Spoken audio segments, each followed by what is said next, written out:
brought with them. Yeah. Alright, so the first question will come from Crispina Belen. Oh, para kay Iya and Drew. How do you find time to cook together? Especially now that may dalawa na kayong anak to take care of. Okay, I'll be the first to answer. Actually, sobrang dali dahil minsan si Primo mismo yung naghahatak sa akin papuntang kusina dahil meron siyang gustong lutuin. Meron siyang gustong iluto. Si Primo mahilig siya. Kahit kunwari, may brownies na kaming kakabake lang kahapon. Kaninang umaga, let's bake brownies. Sir, ubusin mo muna yung binake mo kahapon. For him kasi it's the process of Yeah, he really enjoys like when the mom and the papa comes home from the gym, sabihin natin in the morning, we come home around 9 o'clock in the morning. Automatic yan that si Primo wants to help the mama, make her protein shake. So it's the process of being with or doing activities lang with the mama and the papa. So it's actually very easy. yeah. Because he loves to be in the kitchen. So if that's what Primo would like to do, then it's easy for us to work around the kitchen. But then again, as much as we'd like to put that effort and time to cook on a regular basis, medyo our schedules will actually will not allow us to do so. But it's a bonus na lang talaga that Primo wants to be around the kitchen. We make the most out of the time na lang that Yeah. we can be in the kitchen together. Thank you. Iya, do you have your favorite meal prepared for foodie season 5? Actually, nakakatuwa because as we go through the season, doon ako nagkakaroon ng favorites. Like the chili chicken, even the chocolate fudge and the pulvoro. Is that preempting? Para ayoko i-preempt pero nasabi ko na eh. So, abangan na lang. So yeah, nagkakaroon na lang ako ng favorites as we go along because these are things that I also just discover as we work on the shows. I do. Yes, sir. How do you balance your time between family, your career, and time dedication? Career, or work, family, and In the kitchen. in the kitchen. Well, I guess it's a bonus that medyo related yung tatlo. No, I guess ever since before that was the main objective of living this life, trying to find balance. Work here a bit, spend a lot of time with the family, and I guess spend a lot of time in the family in the kitchen. So parang I guess everything complements one another. Bonding time. Thank you. Bonding time. Cooking time is bonding time. Thank you, Tita Chris. Thanks. Next question will come from Bernie Franco. Anybody could answer, no? How did you choose the recipes for this season? Nabagat ako sasagot. We do a study every 2 years on home food, on how the show has been, and then it's a focus group discussion. So we're able to get insights on what parang cooking issues or concerns our kahong foodies have. And for this season, actually, ang dami naming learnings. One is the budget constraint. They have a fixed budget that they follow, so we try to address that also with the recipes we're sharing. Second would be mga issues on what Ia was saying, like how do you do a dish makeover? Yung breakfast one to lunch, lunch to dinner. So what we did here is that with 1 or 2 ingredients, you can transform a specific viand into something else. So reinvented siya. And then pinaka-common concern also is like, why is nanay? Is how do you hide your fruit or vegetable in the dishes so that your kids will eat more? So we've done that. We've served you the homemade burgers. Kinain niyo po ba? Because the homemade burgers, has a lot of fiber because it contains a semi-ripe saba banana that has been grated. So it's a dish extender, it's a source of fiber, and your food source. Chef, parang most people now are health conscious now. Is that also a consideration in coming up with dishes? Yes, ako naman kasi I'm a nutritionist and a nurse by background also. So I do practice nutrition in what I do at work. So despite us being known for meat products, I always incorporate fruits and vegetables in the dishes that we prepare. Thank you, Chef. Hey, Iya. Iya, how did the show help you become a better homemaker? Actually, I love it because one, working during the show as we tape, that's time in the kitchen. So that's added experience. And just having the chefs with me, laking tulong kasi kung ano yung hindi ko alam at tinatamad ako mag-research, isang tanong ko lang sa kanila. They can help me na, like, kunwari ito lang, pinipicturean ko nga eh. Because I had a dilemma the other week. Prima wanted to cook in the kitchen. It was a Sunday, so we wanted to make crepes. Tapos, yung crepe ko, nabibiyak. Sabi ni Primo sa akin, Mama, it's broken. Kasi hindi siya nabubuo. So I had to tell him, it's okay, love. Mama's also just practicing. We just have to keep on trying. So syempre, when I saw them, sabi ko, Chef, ano ba nangyari sa crepe ko? Ano bang gagawin ko? Ano bang ginawa kong mali? Yung pala, dapat pala ilalagay mo sa ref. Oo. So, sobrang, it's really helpful having these guys with me because they get to also teach me what, and correct me so that I can also be a better person in the kitchen. So, laking tulong. Do you cook the dishes at home? Or you have a cook? Well, when I can, I will cook the dishes at home. And actually what I love also about the ingredients that we use here, sobrang practical. Like, the chicken that we use is already marinated, na mabibili nyo rin na marinated siya. Tapos, on the packaging pa lang, sasabihin yung tatlong paraan kung how you can cook it. So it actually makes it very easy for anyone to cook at home. So yeah, should I need to, I easily can, and I won't even have to worry about, like, kaya ko ba? But we're lucky that we have house help at home. So normally they do the cooking while we're working out. So, see, Chef Martin, Chef John, and of course, our dear Queen Chef, they sleep in the house. So sila talaga yung household help. Thanks.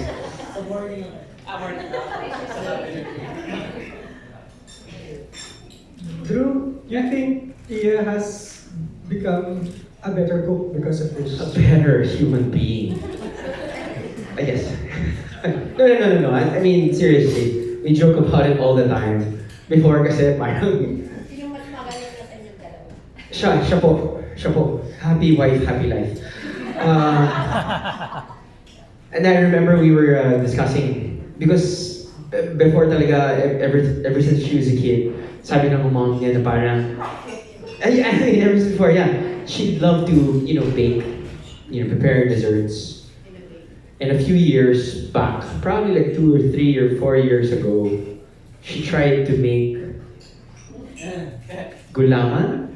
Yeah, and it became... Gulaman na nga lang, di ba? Gulaman. And Yung cathedral jelly, gano'n. yeah, oo. Tapos naging mukhang placenta. Nagmukhang intestine. Naging mukhang intestine. So, pinagtatawanan namin yun before. Pero ngayon, siya na yung tumatawa sa amin. Nakulang yung luto niya dahil nagugustuhan namin. So, totally, from a cocoon now a butterfly. That's...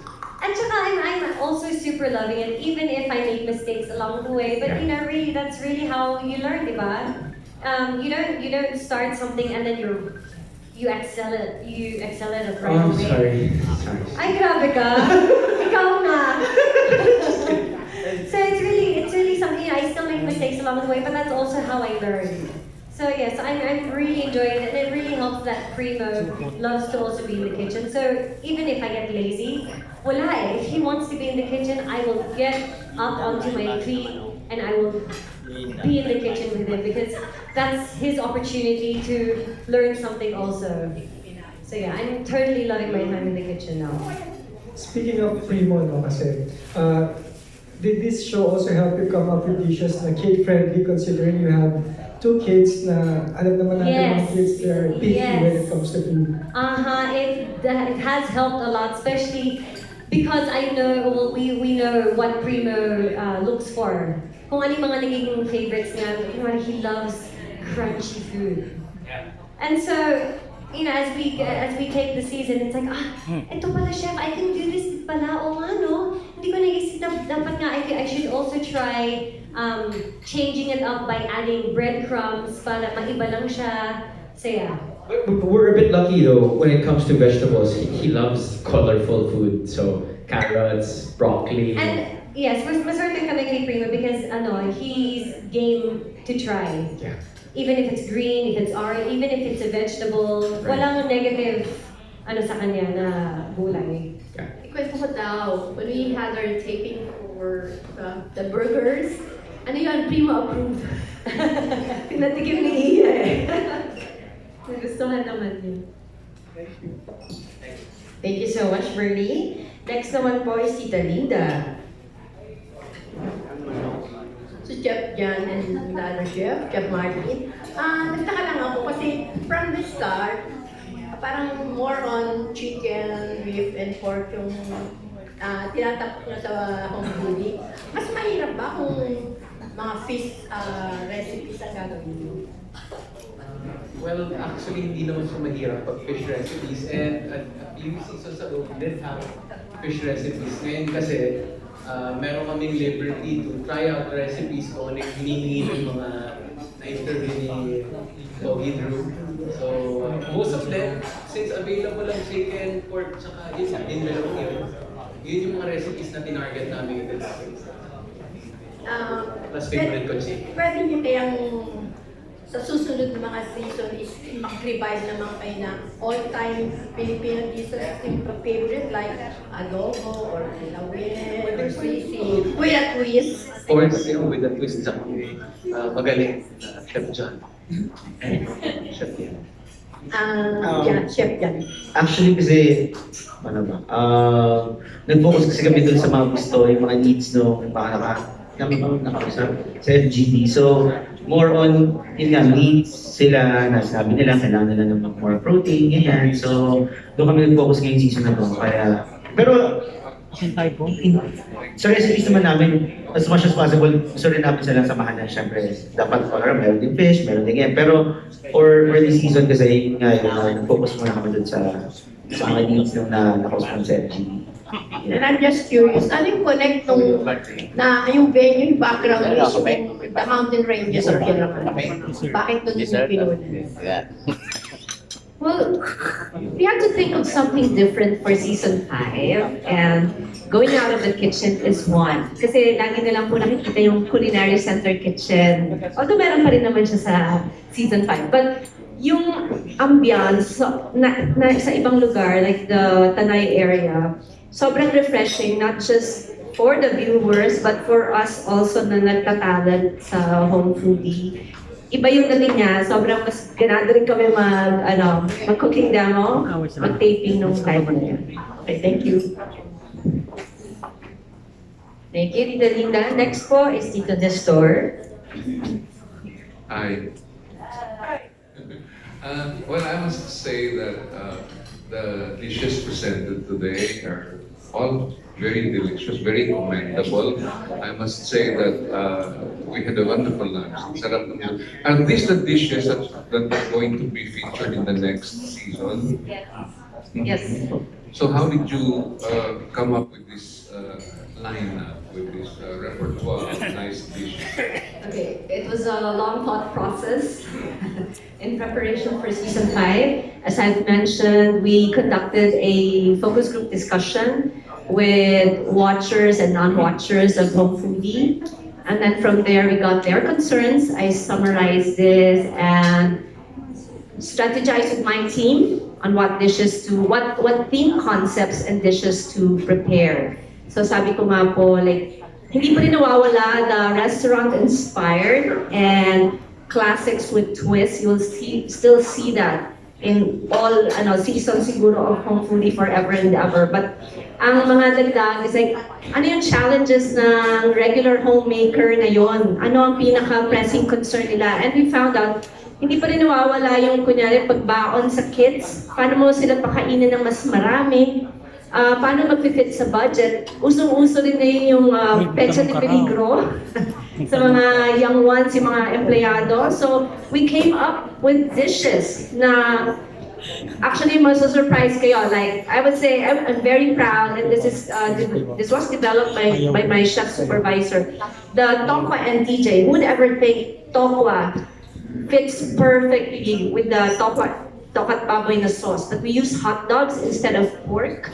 And we mixed it with the tokwa and typical suka, toyo na concoction. Very few ingredients, very easy procedure. Pasok na pasok dun sa budget ng nagtatrabaho. Tapos, ano na siya, tawag namin, ulam na, pangpulutan pa.